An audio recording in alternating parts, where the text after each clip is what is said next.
السلام عليكم البنات الغزالات الحباب الخوت، مرحبا بكم في قناة عالم ملك ومنى. فيديو جديد، كنتمنى نلقاكم بخير وعلى خير وصحة جيدة ان شاء الله. اليوم ان شاء الله يا ربي الحبيب غنشارك معكم واحد الطويجين بالدجاج والخضره، بطريقه اللي هي غزاله وبطريقه شرموله الحوت. خليكم معنا حتى الاخير فضلا وليس امرا. اللي كيشوف اول مره القناه ديالي ما ينساش يتابونا معايا ويفعل الجرس باش يوصلوا كل جديد. ما تنساوش البارطاج مع الحباب ديالكم والاهل ديالكم فضلا وليس امرا.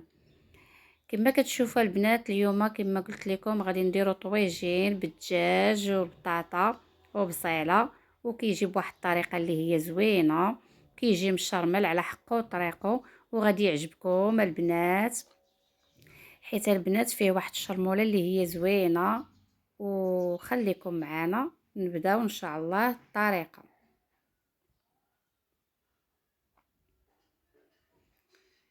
اول حاجه البنات كنديروا الربيع اللي هو قزبور، ما كاينش المعدنوس، دايرين غير القزبور بوحدو. وعندنا ضريسه الثومه بقشورهم، طريف د الحامض مصير، عندنا شويه ديال القزبور مدقوق، عندنا شويه تحميره، شويه سكينجبير، شويه سودانيه، واحد طريف د الحامض، عندنا بطاطا، عندنا فلفله مقطعه على شكل طولي، وزويته بلديه وزويته روميه. وديك الحامضه اللي مصيره كنقطعوها طريفات.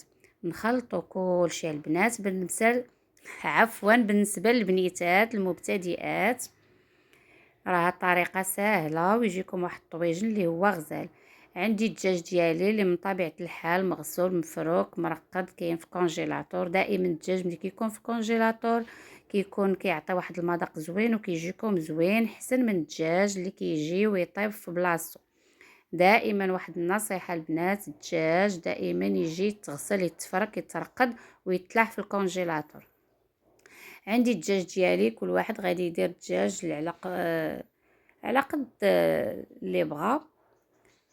شرملت هذاك الدجاج بديك الشرموله اللي درت، ومن بعد تاني غنشرمل ديك البطيطه ديالي، غنشرملها بديك الشرموله اللي شاط ليا، نشرملها مزيان. من بعد ما درت الدجاج في الطاجين درت عليه بطاطا مشرمله، وغادي نبداو نقادو فلفله اللي قطعناها على شكل طوري وديك الطريف د الحامض، ونديرو زويتينات، وغادي نديرو البصيله في الوسط ديال الطاجين، بصيله مقطعه على شكل طولي، ونديرو زويته بلديه وزويته روميه ولا زيت نباتيه. وغنخليو الطاجين ديالنا يطيب على المهل، دائما الطاجين يطيب على المهل. وهذا هو الطاجين كيجي على هذا الشكل، طويجن غزال. راه الاضاءه ما كانتش عندي البنات، راه الطاجين ما عطاش حقه في التصوير وما جاش باين لكم مزيان حيت ما كانتش عندي الاضاءه، وانا صورت ونسيت، راه ما عنديش الضوء.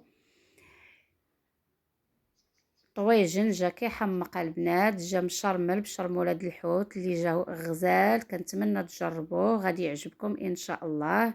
مع السلامه في فيديو اخر ان شاء الله.